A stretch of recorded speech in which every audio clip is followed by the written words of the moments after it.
ലാസ്റ്റത്തെ ഒരു നോമ്പ് തുറയുടെ വീഡിയോ ആണ്. എനിക്ക് വീഡിയോ എടുക്കുന്നേക്കാളും കൂടുതൽ മടിയാണ് അത് എഡിറ്റ് ചെയ്യാനും വോയിസ് ഓവർ കൊടുക്കാനും. അത് രണ്ടും ചെയ്ത് വെച്ചപ്പോൾ പിന്നെ എനിക്കത് പോസ്റ്റ് ചെയ്യാതിരിക്കാൻ തോന്നിയില്ല കേട്ടോ. ഈ വീഡിയോയിൽ നമ്മൾ ആപ്പിളൊക്കെ ഒത്തിരി നേരം മുന്നേ കട്ട് ചെയ്ത് വെക്കുമ്പോൾ അതിങ്ങനെ കറുത്ത് പോകാതിരിക്കാൻ വേണ്ടി ട്രിക്ക് നമ്മൾ യൂസ് ചെയ്യുന്നുണ്ട്. പച്ച വെള്ളത്തിനകത്ത് 1-2 ഡ്രോപ്പ് ചെറുനാരങ്ങ ഇട്ടിച്ചിട്ട് അതിനകത്തൊരു 3-4 മിനിറ്റ് കട്ട് ചെയ്ത് ആപ്പിൾ സോക്ക് ചെയ്ത് വെച്ച് കഴിഞ്ഞാൽ ഒരു 2-3 മിനിറ്റ് പിന്നെ അതെടുത്ത് മാറ്റിക്കഴിഞ്ഞാൽ അത് ഒട്ടും ബ്ലാക്ക് ആവത്തില്ല കേട്ടോ. അതെ 5:24 ഞാനത് കട്ട് ചെയ്ത് വെച്ചത്. നോമ്പ് തുറന്ന് രാത്രി 10 മണി വരെ അതിനൊരു കുഴപ്പമില്ലായിരുന്നു കേട്ടോ. നമ്മൾ കുഞ്ഞുങ്ങൾക്ക് ടിഫിനിലൊക്കെ ആപ്പിൾ കട്ട് ചെയ്ത് സ്കൂളിലൊക്കെ കൊടുത്തു വിടണമെങ്കിൽ ഇതുപോലത്തെ ട്രിക്കൊക്കെ യൂസ് ചെയ്താൽ മതി കേട്ടോ.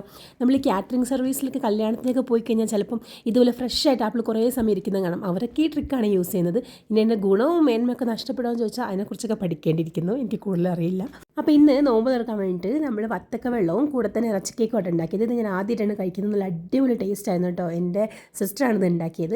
പിന്നെ ഞാൻ ബ്രെഡ് മുട്ടയ്ക്കകത്ത് പഞ്ചസാരയൊക്കെ ഇട്ടിട്ട് ജസ്റ്റ് ഇങ്ങനെ വാട്ടിയെടുക്കത്തില്ലേ, അങ്ങനെ പിന്നെ ഫ്രൂട്ട്സും ഇതായിട്ട് നമ്മളിന്ന് ഉണ്ടാക്കിയിട്ടുണ്ട്. മെയിനായിട്ട് നോമ്പ് തുറക്കുമ്പോഴത്തേന് എത്ര ലേറ്റായിട്ട് പണി തുടങ്ങിയാലും ടേബിളിലത്തെ സാധനങ്ങൾ അടിപൊളിയായിട്ട് സെറ്റ് ആവും കേട്ടോ. അപ്പോൾ എൻ്റെ വീഡിയോ ഫസ്റ്റ് ടൈം കാണുന്നവരാണെങ്കിൽ ലൈക്ക് ചെയ്യുക, സബ്സ്ക്രൈബ് ചെയ്യുക. ബൈ.